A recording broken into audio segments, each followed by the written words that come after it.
1 Samuel chapter 22, verse 1. So David left Gath and escaped to the cave of Adullam.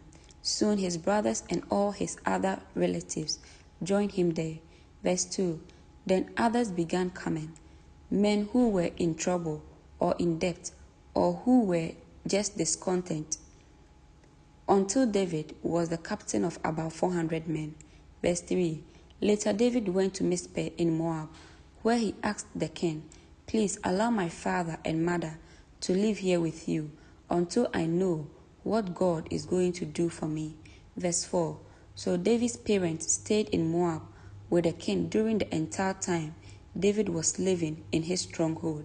Verse 5. One day the prophet of God told David, "Leave the stronghold and return to the land of Judah." So David went to the forest of Hereth. Verse 6. The news of his arrival in Judah soon reached Saul. At the time, the king was sitting beneath a tamarisk tree on the hill of Gibeah, holding his spear and surrounded by his officers. Verse 7. "Listen here, you men of Benjamin," Saul shouted to his officers when he heard the news. "Has that son of Jesse promised every one of you field and vineyards? Has he promised to make you all generals and captains in his army?" Verse 8. "Is that why you have conspired against me? For not one of you told me when my own son made a solemn pact with the son of Jesse. You are not even sorry for me. Think of it, my own son encouraging him to kill me, as he is trying to do this very day." Verse 9. Then Doeg the Edomite, who was standing there with Saul's men, spoke up. "When I was at Nob," he said, "I saw the son of Jesse talking to the priest Ahimelech, son of Ahitub." Verse 10. Ahimelech consulted the Lord for him. Then he gave him food and the sword of Goliath the Philistine. Verse 11. King Saul immediately sent for Ahimelech and all his family, who served as priests at Nob. Verse 12.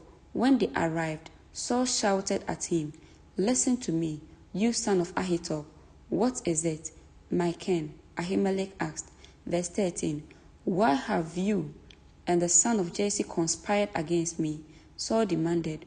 "Why did you give him food and a sword? Why have you consulted God for him? Why have you encouraged him to kill me, as he is trying to do this very day?" Verse 14. "But sir," Ahimelech replied, "is anyone among all your servants as faithful as David your son-in-law? Why, he is the captain of your bodyguard and a highly honored member of your household." Verse 15. "This was certainly not the first time I had consulted God for him.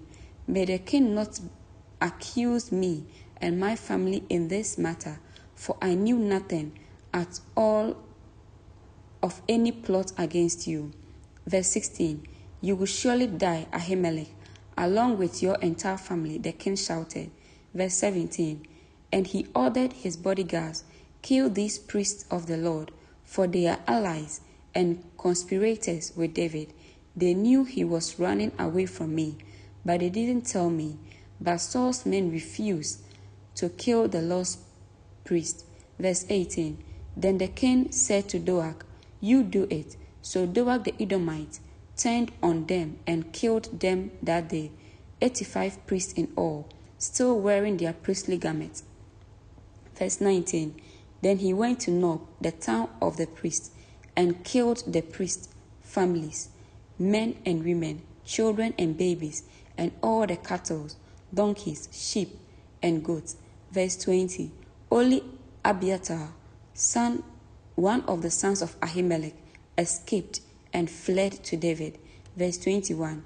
When he told David that Saul had killed the priest of the Lord. Verse 22. David exclaimed, "I knew it. When I saw Doeg the Edomite there that day, I knew he was sure to tell Saul. Now I have caused the death of all your father's family." Verse 23. "Stay here with me and don't be afraid.